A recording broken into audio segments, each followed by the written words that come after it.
Since she was 10, Liza Cole would sit cross-legged in front of her family's tiny TV set, eyes gleaming as she watched the Music Fest talent show. Every week, every season, she imagined herself on that stage, microphone in hand, lights in her eyes, and millions watching, as she sang her eyes out. She knew all the singers that have risen to fame through the show. Yet, her dream wasn't just about fame, it was about being seen and heard.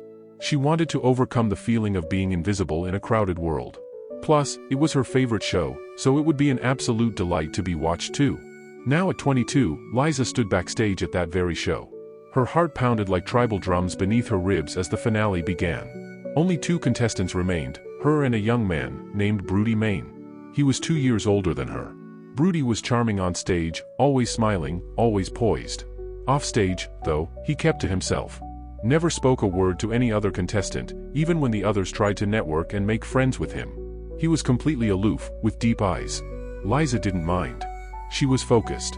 Unlike the others, she didn't try to befriend him. Her journey here hadn't been easy, but she'd clawed her way up with nothing but her voice and her childhood dreams.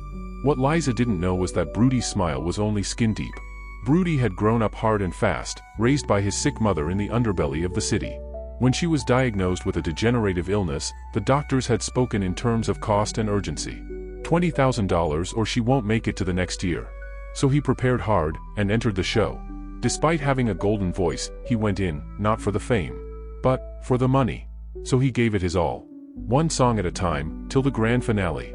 When the final moment came, hearts pounding in the very tense hall, the host's voice boomed. And the winner of this year's Music Fest is Liza Cole. The crowd roared. Confetti rained. Liza broke down in grateful sobs. Broody smiled, and clapped, and whispered, "Congrats." Then he pulled her in for a warm, friendly hug. But inside him, something cracked. Liza returned home to her family in a flurry of praise, hugs, and dancing. She was a star now. Endorsement offers began rolling in, and like LG, life was good. Meanwhile, Broody returned to a dark apartment where his mother lay curled on a mattress, coughing violently. He had nothing to offer her except his empty hands and almost cracked voice. That night, she collapsed. At the hospital, the nurses refused to admit her without a deposit. Broody begged, cried, even fell to his knees. He had no one else, it was just him and Mama.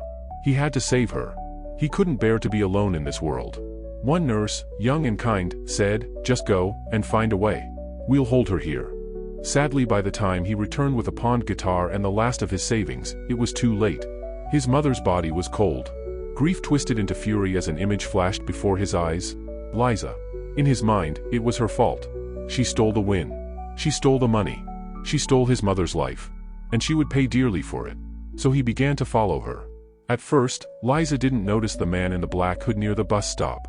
Or the same person 2 rows behind her at the cafe. Or the figure standing outside her dance studio at night. She only noticed when things began to happen. A threatening note slipped under her door. "The spotlight won't save you." Then her mailbox was smashed. Her car tires slashed. Next, a dead cat found on her balcony. Panic gripped her. Her sister, Sarah, moved in to help her stay safe. They installed cameras and even reported to the police, who began a quiet investigation after a series of statements were written. But the evidence was too thin and didn't point to anyone in particular. It could just be a malicious fan, who didn't really mean it. So, no arrests. No protection. Just Liza, always looking over her shoulder with the gut feeling of someone watching her.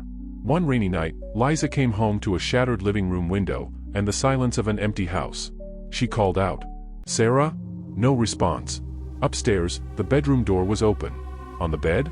Her sister's lifeless body. A single rose on her chest. There, in the disheveled room, Liza was broken. So, she shut herself off from the world. The media buzzed with news of her sudden disappearance from the limelight. Still, no arrests were made, until a slim chance appeared and the detectives finally uncovered Broody's face from a corner store camera, buying rat poison and a rose. They stormed his apartment. They found notes. Detailed records of Liza's movements. Plans. Blame. Obsession. Grief. Rage. He didn't resist arrest.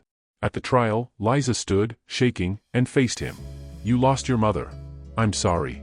But you didn't have to kill my sister." He looked at her, hollow-eyed. "You took everything from me. I just wanted the chance to save her." Broody was sentenced to life in prison. Liza didn't return to the limelight for a year. But when she did, it wasn't to sing on stage, it was to start a foundation for victims of stalking and trauma survivors.